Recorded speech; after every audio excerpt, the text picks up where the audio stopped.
একটি নতুন পেজের ফলোয়ার কেন বাড়ে না আর ফলোয়ার কি করলে বাড়বে, আমি আপনাদেরকে জাস্ট একটা টিপস দেব। সেই একটা টিপস যদি আপনারা মেনে কাজ করতে পারেন, তাহলে আপনার ফেসবুক পেজের ফলোয়ার বাড়বে, এটা নিশ্চিতভাবেই বলা যায়। তো সেই কাঙ্ক্ষিত টিপসটি দেওয়ার আগে আমি আমার ছোট্ট একটা গল্প বলতে চাই। আমি এই বছরই 2023-এর মে মাসের 14 তারিখে এই ফেসবুক পেজটা ক্রিয়েট করি। 2 মাসের মধ্যে কিন্তু আমার 5,000 follower plus 60,000 minute watch time হয়ে যায়। আপনাদের ভালোবাসায় যখন আমার ফলোয়ার প্লাস ওয়াচ টাইম পূর্ণ হয়ে গেল, আমি মনিটাইজেশনের জন্য এপ্লাই করে দিলাম। আমার কিন্তু মনিটাইজেশনটা হয়ে গেল। তো এখন হচ্ছে আমার পেজের বয়স হচ্ছে 107 থেকে 8 দিন, মানে 3.5 মাসের একটু বেশি। এই 3.5 মাসে আমার পেজের বর্তমানে ফলোয়ার সংখ্যা 7,100। আমি যদি এই 7,100 ফলোয়ারকে আমি যদি ভাগ করি প্রত্যেকটা দিন হিসাবে, তাহলে আমি পাচ্ছি প্রত্যেক দিন আমার ফলোয়ার বেড়েছে 70টার কাছাকাছি। তো এটা কেন বেড়েছে? সেই টিপস যদি আপনারা ইউজ করেন, তাহলে কিন্তু আপনাদেরও ফলোয়ার বাড়তেই থাকবে। এইটাই আমি এখন আপনাদেরকে বলবো, আপনারা একটু মনোযোগ সহকারে শুনুন। আর ভিডিওটা যদি ভালো লাগে তাহলে একটা লাইক করে দিবেন। আর আমার এই ফেসবুক পেজে যদি এখনো ফলো করে না থাকেন, তাহলে ফলো করে দিবেন। তো চলুন আমরা সেই কাঙ্ক্ষিত টিপসে চলে যাই। সেই কাঙ্ক্ষিত টিপসটা হচ্ছে, আপনি কি ধরনের ভিডিও আপলোড করবেন সেটা অবশ্যই আপনার পেজের নামের সাথে ইনক্লুড থাকতে হবে। যেমন আমার পেজের নাম সাইফ টেক জোন।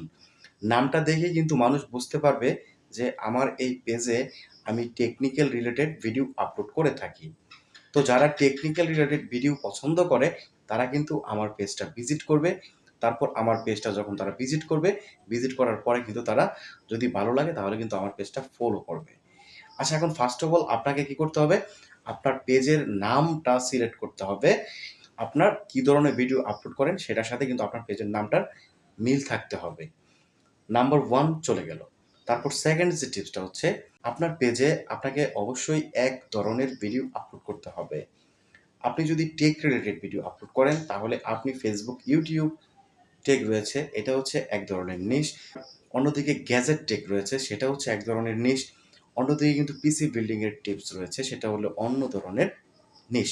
তো আপনাকে এই ধরনের অসংখ্য নিশের ভিতর থেকে, মানে অসংখ্য ক্যাটাগরির ভিতর থেকে আপনাকে যেকোনো একটা ক্যাটাগরিতে ভিডিও আপলোড করতে হবে। আপনি যদি একটা ক্যাটাগরিতে ভিডিও আপলোড করেন, তাহলে কেন আপনার ফলোয়ার বাড়বে সেটা আমি এখন আপনাকে প্রমাণ দেখিয়ে দেই। ধরুন আপনি 50টা ভিডিও আপলোড করে ফেলছেন আপনার পেজে।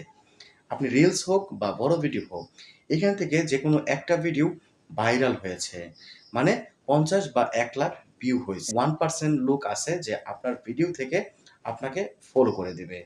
কিন্তু বেশিরভাগ লোক আপনার সেই ভাইরাল ভিডিও থেকে আপনার পেজের নামে ক্লিক করবে। আপনার পেজের নামে যখন একটা ভিউয়ার্স ক্লিক করবে, তখন কিন্তু সে ডিরেক্টলি আপনার পেজের হোম পেজে চলে আসবে। হোম পেজে চলে আসার পর সে আপনার পেজে আপনি কি ধরনের কার্যক্রম করেন, মানে সেই ভিউয়ার্সটা আপনার পেজে এসে দেখবে যে আপনার যেই ভিডিওটা দেখে সে আপনার পেজে আসছে, এই ধরনের ভিডিও কি আপনি আপলোড করেন কিনা। আপনার ভাইরাল ভিডিওর সাথে যদি আপনার পেজের ভিডিওর অন্যান্য ভিডিওর মিল থাকে, তাহলে সেই ভিউয়ার্স কিন্তু নিঃসন্দেহে আপনাকে ফলো দিতে বাধ্য থাকবে। এটা আপনি নিশ্চিন্তে থাকেন। এইভাবে আপনি যদি কনসিস্টেন্সি মেনে, আপনি যদি ধারাবাহিকভাবে আপনার পেজে একই ধরনের ভিডিও আপলোড করে থাকেন, যখনই আপনার একটা ভিডিও ভাইরাল হবে, তখনই কিন্তু আপনি নিজে, আপনার পেজটাও ভাইরাল হয়ে যাবে। আপনি কিন্তু ফলোয়ার পেয়ে যাবেন, ওয়াচ টাইম তো পেয়ে যাবেনই। তো এই হচ্ছে ফলোয়ার বাড়ানোর হিডেন ট্রিক্স। সবাই ভালো থাকবেন, সুস্থ থাকবেন। আমার এই সাইফ টেকজন পেজটিতে 7,000 কাছের মানুষজন রয়েছেন। এই 7,000 কাছের মানুষজনকে আমার অন্তরের অন্তঃস্থল থেকে প্রাণ ঢালা ভালোবাসা এবং শ্রদ্ধা রইল আপনাদের প্রতি। আপনাদের জীবন সুখময় হোক। আপনাদের জন্য দোয়া, ভালোবাসা সবসময় থাকবে। আপনারাও আমার জন্য দোয়া করবেন, যাতে আমি আপনাদের জন্য কিছু হলেও করতে পারি, বা আমার ভিডিও দেখে আপনারা যাতে একটু হলেও উপকৃত হন। এই ধরনের ভিডিও যাতে আমি ভবিষ্যতে আপলোড করতে পারি, এই দোয়াটাই আপনারা আমার জন্য করবেন।